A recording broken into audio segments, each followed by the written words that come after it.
Ito ang si Yayam, yung tipong magpapakyut lang sana sa harap ng salamin. Nakita ko na naman na mahaba na pala ang kanyang buhok. Kaya sabi ko, pwede ko na naman yata itong putulan habang ako'y walang ginagawa ngayon. Dahil bukas nga, busy na naman ako.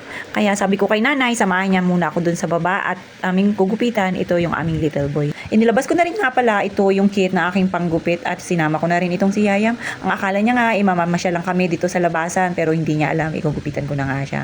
Ibang-iba na rin talaga ang kakulitan ng batang ito samantalang dati, pagka ginugupitan ko, talagang behave na behave. Pero ngayon, pagka dalawa lang kami, nagpupumiglas na rin. Lalo na siguro ito, kaya ganyan, ihawak-hawak niya nga itong cellphone. Gusto niya pang manood, kaya lang inatatakpan nga nito ng kanyang pangtrapat. Kaya nga sabi ko kay nanay, ihawakan niya na at baka tumabingi pa nga ito yung aking gupit. At baka tayo ipagtawanan sa ating pinanggagawa dito sa ating little boy. Kaya kung inyong mapapansin ako, talagang hirap na hirap nga dahil itong si nanay, umakyat pa nga dun sa taas. Kaya nga todo, kapit ko na nga rin itong si Yayam habang ginugupitan ko na nga yan dyan. Iniisip ko nga, baka tumabingi na naman na kagaya dati. Sa ganitong edad nga, hindi pa talaga kailangang gamitan ng blade dahil baka masugatan pa dahil nga sa sobrang likot nila. Kaya nga ang ginagawa ko, may sukat naman yan na pwedeng gamitin. Yun na nga lang muna pansamantala.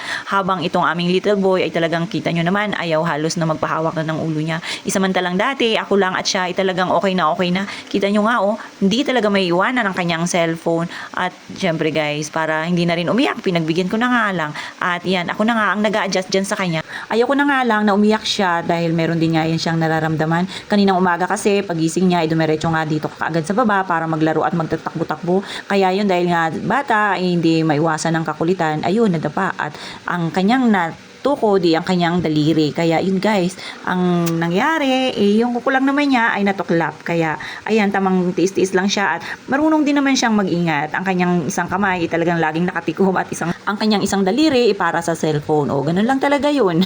Panay nga ang kamot-kamot niya dyan, gawa ng yung buhok ipumapasok na sa kanyang bibig. Paano ba naman, napakalikot at talagang isa pa rin yung lakas ng hangin. Kaya nga ang ginawa ko, itinanggalan ko na nga lang siya ng balabal dahil maraming buhok ang nandun. Kaya ayan, kita nyo nga, halos tumabingi na yung kanyang katawan.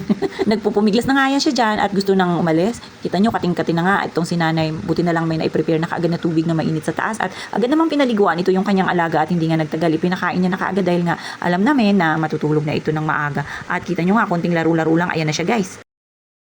Ayan. Lobat na ba? Lobat. Ang cellphone mo. Tulog na yan. So, babay na nanay. Good night.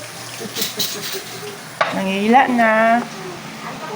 Lobat na Nay, pakicharge yan. Ito na nga guys, pagkatapos ko nga patulugin ng aming little boy at si nanay, wala na rin gagawin. Yan, ready na siya, paantok-antok na lang at mamaya nga konti, talagang matutulog na yan. Dahil kami dito sa bahay, bawal magpuyat dahil maaga kaming gumigising guys. At kita nyo nga si nanay, pa cellphone lang, wala nang gagawin. So paano ba yan? Good night na muna.